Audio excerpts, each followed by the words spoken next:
પાંડવોમાં ભીમસેન ખૂબ બળવાન હતા, એટલે ભીમને પોતાના બળનું અતિ અભિમાન પણ હતું. એક દિવસ એમણે પોતાના માતા કુંતાજીને કીધું કે માતા, મારી જેવું આ વિશ્વમાં કોઈ બળિયું નથી. કોઈ પણ મારી સામે આવે એને હું ચકચૂર કરી દઉં. ત્યારે કુંતા માતાએ કીધું કે બેટા, આ વિશ્વમાં શેર માથે સવા શેર હોય જ, માટે ક્યારેય પોતાના બળનું અભિમાન નહીં કરો. અને આપણે ભગવાનને પ્રાર્થના કરવી જોઈએ કે ભગવાન, મને ક્યારેય મારામાં રહેલા બળનું અભિમાન ન આવે અને એનો હંમેશા હું સદુપયોગ કરું. સુખી થવાનો આ સીધો માર્ગ છે. પરંતુ વ્યક્તિને જ્યારે પોતામાં રહેલા ગુણો કે કળા કે આવડત એનું જ્યારે અભિમાન આવે છે, ત્યારે એ પોતાના હિતની વાત પણ ભૂલી જાય છે. કોઈ સાચી વાત કરતા હોય તો પણ એને સ્વીકારી નથી શકતા. પછી તો એક દિવસ ભીમસેન કંઈક વનમાં ફરવા ગયેલો. રસ્તામાં એણે એક બીમાર માણસને સૂતેલો જોયો. એટલે ભીમસેને એને તરત જ ઓર્ડર કર્યો કે લા, એ મારો રસ્તો ખાલી કર, હું પાંડુપુત્ર ભીમસેન છું. એટલે એ સાંભળી અને પેલા સૂતેલા ભાઈએ કીધું કે ભીમસેનજી, હું બીમાર છું, મારામાં ઊભા થવાની જરાય તાકાત નથી. તમે જો મને ઉપાડીને એક બાજુ મૂકી શકતા હોય તો મૂકી દો ને. ત્યારે ભીમસેને કીધું કે એલા, એ તને મારા બળની ખબર નથી? એ કીધું, શું તમારું બળ બતાવો તો ખરા. ત્યારે ભીમસેને એક નાનો એવો પહાડ ઉપાડી અને પેલા સૂતેલા વ્યક્તિ બાજુ ફેંક્યો. ત્યારે એ પેલો સૂતેલો એણે કીધું કે ભીમભાઈ, તમે જરા આમ કાકરી ચાળો ન કરો. અને એ સાંભળી અને ભીમે તો થોડા અયોગ્ય શબ્દ કીધા. એટલે પેલા વ્યક્તિએ કીધું કે તમે અહીંથી ભાગવા માંડો, સાંજ સુધીમાં તમે જ્યાં પણ હશો ત્યાં હું પકડીને તમને મારી નાખીશ.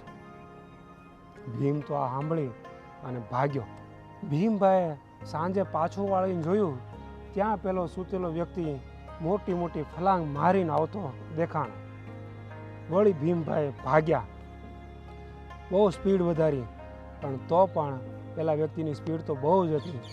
એ પોગે એ પેલા ભીમભાઈ રસ્તામાં બેઠેલા એક ઠૂઠો વ્યક્તિ હતો એની પાછળ હંતાઈ ગયો અને એને વિનંતી કરી કે ભાઈ, મારી રક્ષા કરો, પેલો ભાઈ મારી પાછળ દોડતો આવે છે, એમ મને પકડીને મારી નાખશે, એટલે મને બચાવો. ત્યારે પેલા ભાઈએ કીધું કે સારું, ચિંતા ન કરો, તમે શાંતિ રાખો. પેલો વ્યક્તિ દોડતો દોડતો આવ્યો અને નજીક આવી અને ઓલા ભાઈને કીધું કે તું તારી પાછળ સંતાયેલા ભાઈને છૂટો કર. કે શું કામ? કે એને છૂટો કર, એને મારે મારવાનો છે. કે નથી મારવાનો, એ મારા આશ્રય છે, એણે મને રક્ષા કરવાનું કીધું છે, તું મારી સાથે બાંધ. પછી એ બંને બાંધ્યા. એમાં પેલો જે ઠૂઠો ભાઈ હતો એણે પેલા ભાઈને મારી નાખ્યો.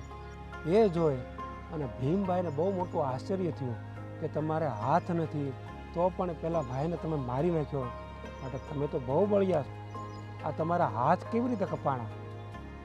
ત્યારે પેલા ભાઈએ કીધું કે એકવાર અર્જુનજી અને કૃષ્ણ અહીંથી પસાર થયેલા અને એ વખતે મેં રસ્તો રોકેલો, એટલે અર્જુનજીએ મારા બંને હાથ કાપી નાખેલા. અને ત્યારથી મેં પ્રતિજ્ઞા કરી હતી કે 5 પાંડવોમાંથી કોઈ પણ એક પાંડવ મારી પાસે આવે એટલે એને મારે મારી નાખો. એ સાંભળીને ભીમભાઈના તો છક્કા છૂટી ગયા, પરસેવે રેબઝેબ થઈ ગયા અને કાંઈ પણ બોલ્યા વિના સીધી દોટ જ મૂકી. ભીમભાઈને દોડતા દોડતા એ વિચાર આવ્યો કે માતાજી મને કહેતા હતા કે શેરને માથે સવા શેર હોય જ છે, એ વાત સાવ સાચી છે.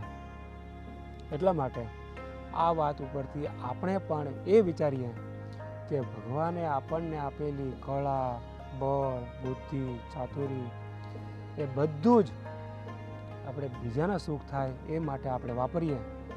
ક્યારેય બીજાને દુઃખ થાય એમ એનો ઉપયોગ ના કરીએ તો ભગવાન પણ આપણને સુખી કરશે. બીજાને આપણે દુઃખ દઈએ તો એનું ફળ આપણે દુઃખ ભોગવવાનો જ વારો આવશે, કેમ કે આપણે કરેલા આપણે જ ભોગવવાના થાય છે. માટે બીજાને સુખરૂપ થઈએ. જય સ્વામિનારાયણ.